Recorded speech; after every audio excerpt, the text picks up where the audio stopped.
ደህና ናችሁ ግን አይደል? እናንተ ያገባችሁ ሰዎች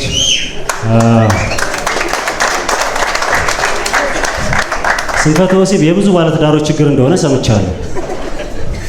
ለዚህም ብዙ ባለትዳሮች መፍትሄ ይሰጠናል ወደሚሉት አካል እየሮጡ ይሄዳሉ። ታስተውሳላችሁ፣ በቅርቡ አንድ የሃይማኖት ቦታ ላይ አንድ ነብይ ነኝ የሚል ነብይ የባልና ሚስቱን ያልጋ ቤት ጉዳይ ሲተነብይ አስደስታት።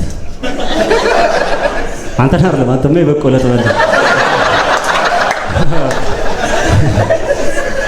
ስንት ደቂቃ ላድርግልህ ማለት አልገባኝም። ስንት ደቂቃ ላድርግልህ ማለት የነብዩ ጥያቄ አልገረመኝም። ነብይ ነው፣ የሚጠይቀውን ያውቋል፣ አምኖ አለው። ምክንያቱም ሱፍ አድርጓል። የባልየው መሽኮርመም አልገረመኝም። አልጋም ላይ እንደዚህ ነው። የገረመኝ የሚስትየው መልስ ነው። ስንት ደቂቃ ላድርግለት? ስንት አለች? 30 ደቂቃ። 30 ደቂቃ ግን ምን ማለት እንደሆነች ታውቃለች ሴትዮ? 30 ደቂቃ 30 ደቂቃ እኮ በጣም ብዙ ነው። 30 ደቂቃ 30 ደቂቃ እኮ ማለት ሰው ከቱሉ ዲምቱ ተነስቶ ናዝሬት የሚደርስበት ሰዓት እኮ። ሰው ከቱሉ ዲምቱ ተነስቶ ናዝሬት እስኪደርስ ይሄ ሰውዬ አይነሳ ካልጋ ላይ 30 ደቂቃ ሙሉ። 30 ደቂቃ እኮ ማለት በሩጫ ካሰብነው 10000 ሜትር። ሰው 10000 ሜትር ሮጦ እስኪጨርስ ይሄ ሰውዬ አይጨርስ። ከዛ ቁርሱን ምን ልትሰጪው ነው? ወርቅ።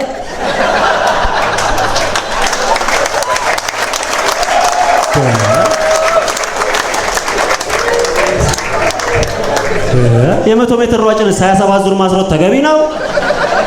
30 ደቂቃ ልትገዩ ነው? ከዛ ቀብሩ ላይ ምን ሊጻፍ? ሩጫዬን ጨርሻለሁ።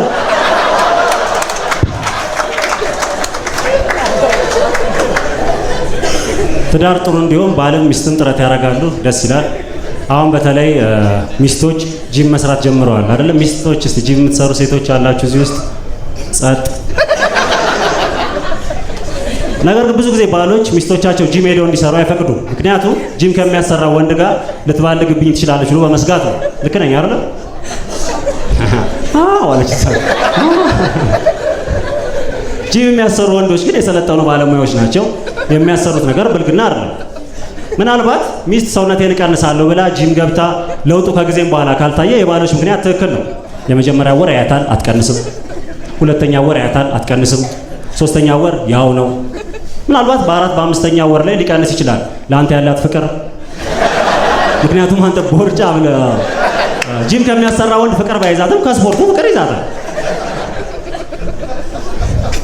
ምን አይነት ስፖርት ነው የምትወደው ወንድሜ?